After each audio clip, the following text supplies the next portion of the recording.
Hello, namaste, friends, all members of this esteemed organization called Vyapaar Jagat. I thank Dr. Parmar for giving me this opportunity to say hello to all of you. The idea is to convey the key points which I have in mind to tell the esteemed audience. I have chosen this subject on MSMEs and the importance for nation building. There are many reasons why I suggested this to Dr. Parmar. Number one, the MSMEs are the jaan, are the soul of the nation. All companies in the world start as MSMEs. They start as micro units and then become medium, and then become small and then medium, and some of them become large. You will be surprised to know that 99.5% of all businesses, I repeat, 99.5% of all businesses in the world, including India, are MSMEs.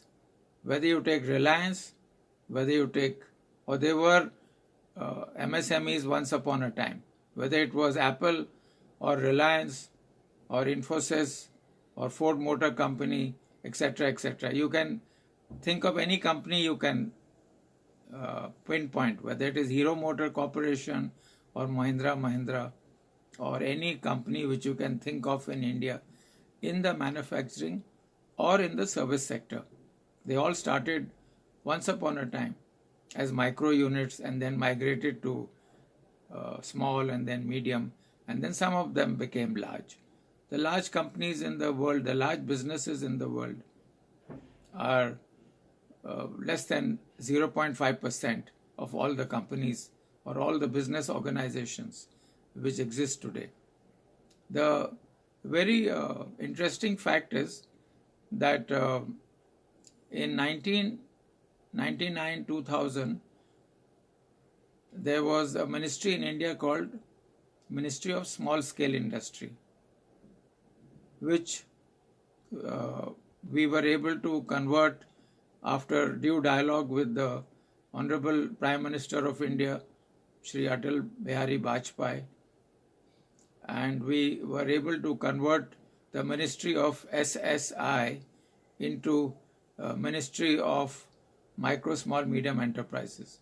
The reason is SSI only catered to manufacturing. It did not cater to the service sector. The service sector is actually today 3 times bigger than the manufacturing sector. And Atalji took him only 2 minutes. He was convinced that we should change, and he went out of the way. And for the first time in India, the Ministry of MSME was set up in 2005 by a bill which was passed in the Lok Sabha, Raj Sabha. This is just to inform our esteemed audience as to how MSMEs or the word MSME started very late in India. The other reason why I was very keen to speak on MSMEs is that I have had the privilege of working nearly 7 years in Germany and Japan. And as you all know, both these nations were destroyed in the Second World War, and there was nothing left. Everything was taken away by the Allies and the people who destroyed the Germans, whether it was the British, the French, the Americans, or the Russians. But why is it that after the Second World War, till China came into prominence, the second and third largest economies of the world were Germany and Japan? Even today, after USA and China, the number 3 position is in Japan and number 4 position is in Germany. Now, having lived and worked in Germany, I became very curious to find out as to why is it that these countries came up so fast in spite of the fact that they have no raw material, they have no energy, and they are very small in size, hardly 10% the size of India. Also, their populations are very small. I think Japan has about 13 crore people and Germany has about 8 crore people. So what was the secret? I found that basically there were three things. Number one, very high quality of school education. Number two, very important and high quality of vocational training. And thirdly, the presence of and encouragement of MSMEs. I will just give you a short preview about what is happening in Germany. In Germany, a country of 8 crore people, the Chamber of Commerce, which is called the IHK, you can have a look at the website, ihk.de, has 40 lakh members. I repeat, the German Chamber of Commerce has 4 million or 40 lakh members. Compare that with our largest chamber in India, CII, which only has 16,000 members. So what are these businesses doing in this chamber? You will be shocked to know that out of these 40 lakh members in Germany, 99.7% are MSMEs. And when I talked to their Director General in Frankfurt, he said the reason we have so many MSMEs because the main function of the chamber is to promote MSMEs, is to promote small businesses, is to promote small startups, is to promote these young entrepreneurs who are getting into the manufacturing and services sectors. He says once upon a time, even these large companies like Siemens, Lufthansa, ABB, they were also MSMEs. 100 years ago, they were very small.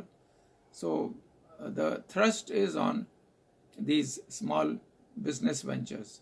Why I tell you this is, you who are the members of this particular organization, many of you, I have noticed from the award ceremony, are budding business people who have their own businesses, who have their own enterprises. So don't be discouraged because you are just starting off into a new era where you will grow and grow and grow. Why I am mentioning this is because in India today, if you look at the manufacturing sector, if you look at the service sector, 94% of the employment is in MSMEs, micro, small, medium enterprises. Only 6, 7, 8% is in the private, organized, and the public sector organizations. So, all of you who are part of this great journey are in the right place. Many of you will grow with time. Many of you will export products and services out of India. Many of you will become large companies maybe after 10, 20, 30 years. So I think you're on the right path. The other thing is this, that if you look at the total employment in India, nearly 68% of the people are self-employed. When I say self-employed, I mean they are the Seth ji jisko kehte hain. They are the owners of their business. You look at small shops, you look at the retail, wholesale, you look at transport, you look at any sector which you like. You'll find that there are hundreds and thousands and lakhs of small businesses. Just to give you an idea, in India, it is estimated that nearly 20 crore businesses are MSMEs. They all started with 1 employee, 2 employees, 5 employees, 10 employees, 50 employees, 100. Recently, as you know, last year in June, the government of India for the first time defined MSMEs, micro up to 5 crores turnover, small up to 75, and medium up to 250 or 275. Actually, the international definition is a little different. For micro, it is up to 15 crores. For small, up to 75 crores. And for medium, up to 375 crores. We have written to the government to revise the parameters so that our MSMEs can compete and become world class, not only in India, but also in the export markets. I also want to mention that in the last, especially in the last 10 years, a lot is being done for startups, for MSMEs, for companies like the ones which have been started by your members. I suggest that you should definitely have a look at the website of the Ministry of MSME in New Delhi. I was on the board of this ministry for 3 years, from 2014 to 2017. A lot of changes have been made. A lot of incentives have been given. For example, you can open a bank guarantee of 1 crore without any collateral. There are a lot of good things available to help small startups and small businesses to grow. I urge all the members to have a look very closely at all the initiatives and all the various advantages and schemes which are available by the Ministry of MSME for young entrepreneurs, for young startups, for small businesses, because at that stage they need a lot of help. And I think the government is trying to go out of their way to give this help. This is the status as of today. I personally feel that it may improve in the future. One of the suggestions we have given to the ministry, which is under active consideration, is that their website should be in at least 12 Indian languages, because most of our MSMEs deal in their mother tongue or in their regional language, and English is not the language of our nation. So I have received answers that the Ministry of Law has said that this is a good idea, but when they will implement it, I don't know, but the sooner the better. The other thing we have suggested to the ministry is that all MSMEs should be registered and they should be classified.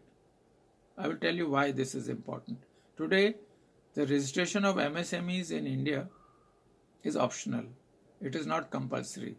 Now, this is not good for the nation and it's not good for the businesses also. I'll give you a few reasons why I'm telling you this.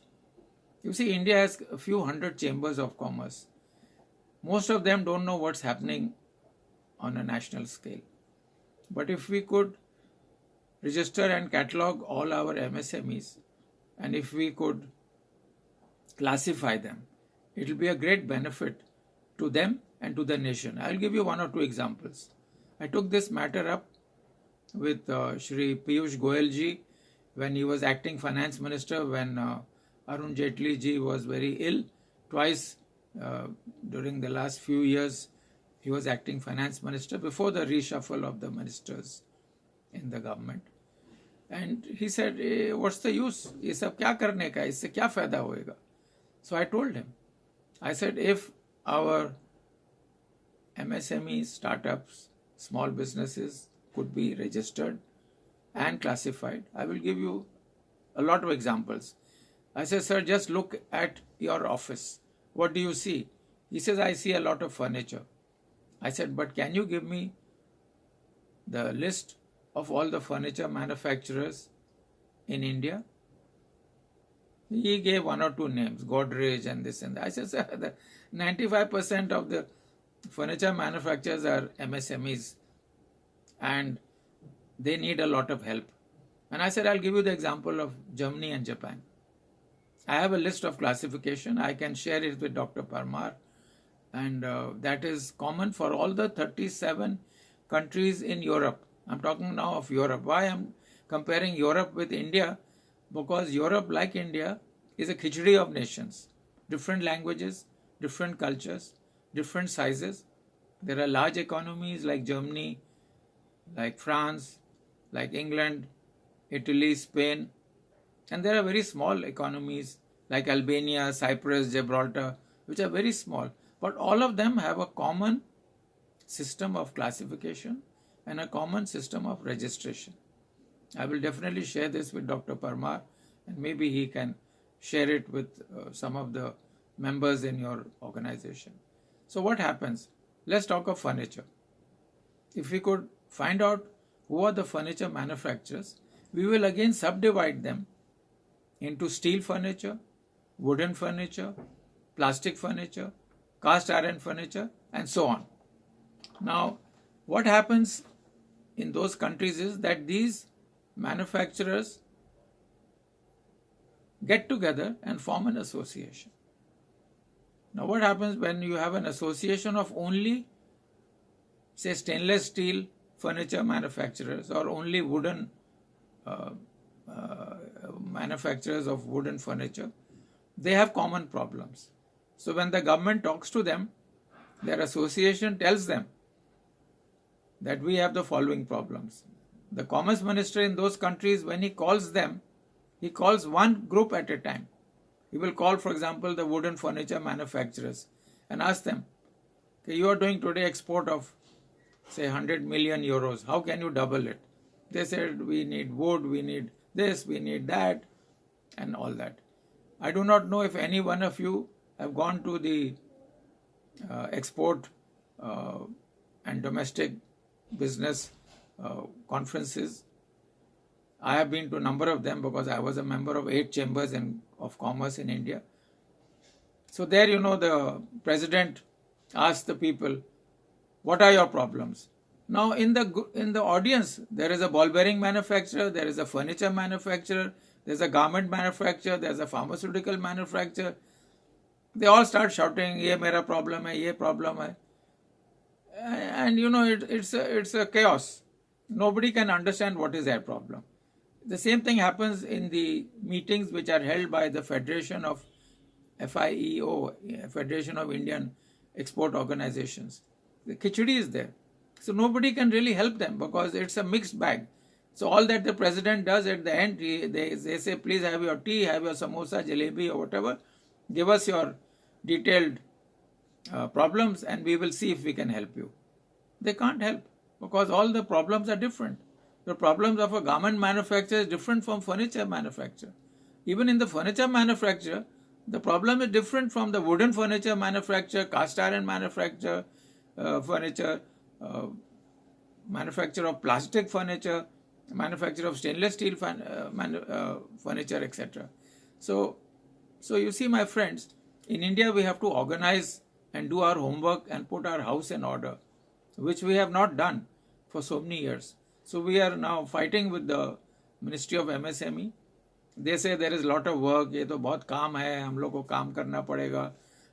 They are all 9 to 5 people who are very happy with their salary. Taxpayers like you and me pay for their salary. But still, they have not understood the importance. So we have taken it up with various other parts of the government. We have taken it with the PMO, with the Niti Aayog, with the Ministry of Finance, with the Ministry of Commerce. And we are trying to tell them that, the country is going to lose. And our small scale businesses, our small entrepreneurs, people like you, if they are not fully supported, they will have a big uphill task to face the world markets. So the government is now thinking of how to do it. I hope they come to some conclusion. But I thought I will mention this to you as it is very important. One of the other issues which I find with these small organizations, startups, is that they really do not know marketing. They don't know their competition. They don't know about distribution, logistics, about pricing, about margins, and things like that. Also, I find many of them to be very weak in finance. And most of all, I find them very weak in human resource development. You see, a owner of an organization may be very good, very smart, may have a lot of technical knowledge, but we cannot manage his staff or his people or his employees, he will not be able to succeed. He will have a lot of issues in running the organization. So here again, how to make a business plan, how to make a manufacturing plan, how to make a marketing plan, how to have a finance plan, etc., etc. There are some NGOs which can give you free help. I know them very well for the last 20 years. I will just mention to you that there is a organization in Pune. I know their founder. He is also an IITian from IIT Madras, Dr. Pradeep Wagh. He has made all these programs to help small businesses, to help small entrepreneurs to start. I will put Dr. Parmar in touch with Dr. Pradeep Wagh in Pune, and I'm sure that information which is available from Dr.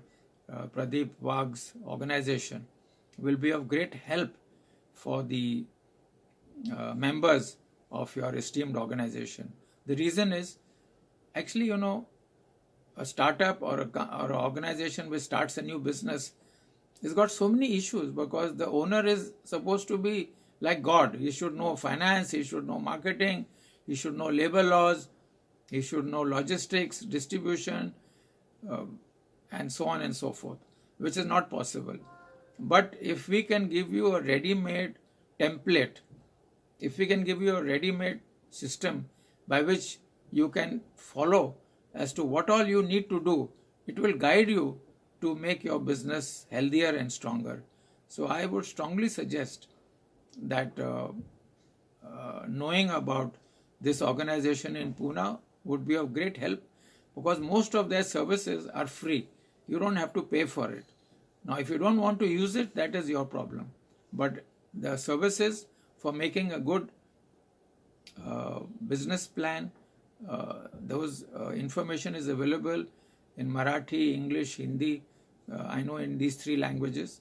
They also have a computerized system by which you can go in for it, and I think it will be of great help. So, coming more or less to the end of what I want to say, I know that many of you may have questions and many of you may have queries.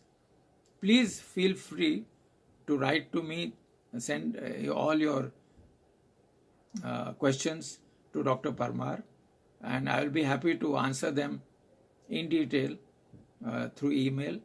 My email and other details are available with Dr. Parmar, and feel free to ask any question you like, because I know that starting a business is not easy.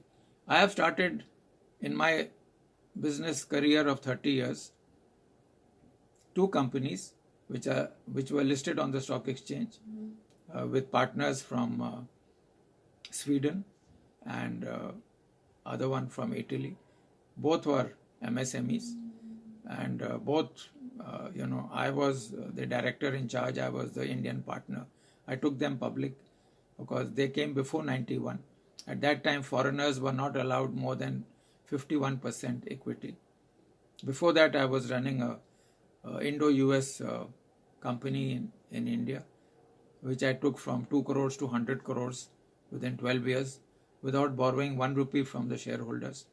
And that is why I think I was picked up by the foreigners to start their ventures in India.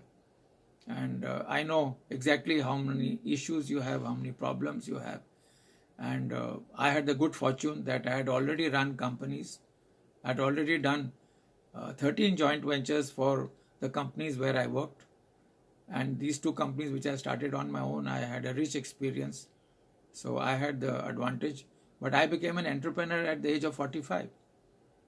And at the age of 52, I retired. Since the last 30 years, I am running a social organization which is working on the transformation of Bharat. We are 30 years old. We are a think tank and a foundation. Our think tank works on policy like MSMEs, for example. We were able to start the Ministry of Skills Development in 2014 with Modi ji, because as I told you earlier, Ministry of Skills is very important. Only academic education is not enough. Having worked in Germany and Japan, I can tell you their strength is, for example, Japan has 150,000 skill centers. Germany has 1 lakh. China has 5 lakh. Today, India only has 20,000 skill centers. Luckily, all our recommendations to the government have been incorporated in the new education policy which came out in July 2020, which actually combines skill building with academic education. So a young man or a young woman at the age of 14, 15 has a choice of going for vocational training rather than going to university education. We are very clear that 70-80% of our youth after the age of 14 should learn some skill. Because I can tell you from my own experience in Germany and Japan, all the small entrepreneurs have learned a skill, some skill. If they are good in electrical fitting, or if they are good in plumbing or carpentry, or if they are good in machine building, if they work as an apprentice for 3-4 years, they know their business. So when they start off a small enterprise at the age of 17, 18, 19, 20, they already have the know-how. What they lack is the other things which they can get by becoming members of the chambers and by becoming members of these so-called associations which I have mentioned to you. So I'm just seeing from my notes whether there's anything I have missed, because I did not want to make it a long, boring speech. I wanted to keep it short, and instead of 60 minutes, I thought I will keep it at 30 minutes. And of course, this is a recorded message, so Dr. Parmar can send it to you, and you can, after you've heard it, you can also hear it as many times as you like. And as I said earlier, you are most welcome to send me through Dr. Parmar any questions which you may have, and we will try our best to help you to see how you can increase your business. The last thing which I want to mention before I close is on quality. Whether you are into manufacturing or in service, please aim for high quality, because only high quality will sustain you for the rest of your business life. If you cut corners on quality, if you cut corners on shoddy services and shoddy products, you won't last long. The competition will kill you. India is a very competitive market, and the outside market is more competitive. I will again just give you one example. In the Indo-US company where I was the CEO, my dream in that engineering company was to export. So when I became the president in 1978, 79, 80, I started revamping and training my employees. In 3 to 4 years, our quality became very good. In 4 or 5 years' time, we were exporting to Germany and Japan. I'm talking of 1983, 84. 10% of our production was being exported, but we had to work very hard. What happened in the process? Our quality became so good that even at higher prices, customers were ready to buy from us. And I was selling our products at nearly 20-30% higher prices than my competitors, because we had zero defect. We had zero defect in our products, and people were ready to pay for it. So I thought I'll give you this one example, which is an example of my actual working experience. So don't cut corners on quality. You will be the biggest loser. The customer today in India is very smart. The customers outside India are still smarter. So work on good quality and spend a lot of money on training your employees. That is another issue which I was able to do, because from 2 crores to go to 100 crores, I had taken loans 8 times from ICICI. And the chairman of the bank, Mr. Wagul, called me when I was leaving. He said, "Tell me the secret. How is it in 12 years you have increased the turnover of this company from 2 crores to 100 crores without borrowing any money from the shareholder?" I said, "Training, training and training." Out of the 700 employees which I have had in my company, I was training everybody from Chaukidar to the managers. We were training all the workers, blue collar, grey collar, and white collar was the last. I was spending 1 month's salary of the company on training, nearly 8-9% of the budget. That time the training budgets used to be less than 1%. So please look after your people, they will look after you. Thank you very much for giving me this opportunity. I thank again Dr. Parmar and his team for giving me this opportunity to interact with all of you, and I wish you all a lot of success in your future business. Thank you. Namaste.